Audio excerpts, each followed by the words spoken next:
Hello guys, welcome back to my YouTube channel. Pakistan showbiz industry की उभरती हुई अदाकारा शाज़िल शौकत ने अपनी इंस्टाग्राम पोस्ट पर कमेंट सेक्शन ऑफ करने की वजह बता दी।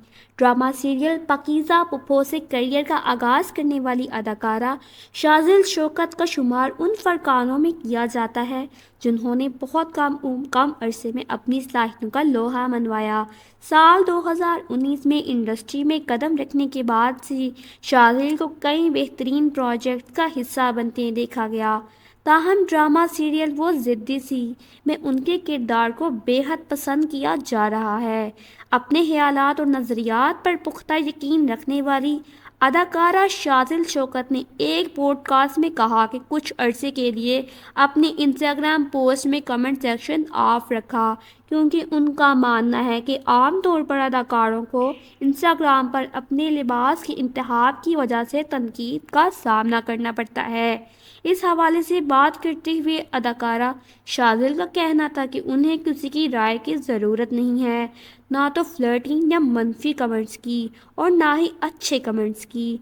शाज़िल शौकत जो अपने असूल ज़वाब्त की पाबंद नज़र आती हैं, उनका मानना है कि वो जो कुछ कर रही हैं अपनी शराइत पर कर रही हैं और उन्हें किसी से तस्दीक की ज़रूरत नहीं है, इसलिए उन्होंने अपने कमेंट्स को बंद कर दिया है। याद रहे कि एक मौके पर अदाकारा ने बताया था कि शोबिस में कदम रखने से कबल उनका सोशल मीडिया अकाउंट प्राइवेट था, जो उन्होंने बाद में पब्लिक किया। अदाकारा ने बताया था कि वो पहले से ही अपना स्टोर चला रही थी, लेकिन फिर उन्हें किसी और चीज़ की ज़रूरत थी क्योंकि उनकी ज़िंदगी में कोई मज़ा नहीं था। शाज़िल के मुताबिक मुझे अदाकारी पसंद थी, लेकिन मेरे ख़ानदान में से कोई भी शोबिस में नहीं था। मेरे वालिद अफ़गानी और वालदा कश्मीरी हैं। हर कास्ट में जब कोई लड़की मीडिया में जाने की बात करती है तो उस पर सवालात ज़रूर उठाते हैं। मेरे घर वालों में से कोई भी नहीं जानता था कि मैं अदाकार बनने की सलाहियत रखती हूँ।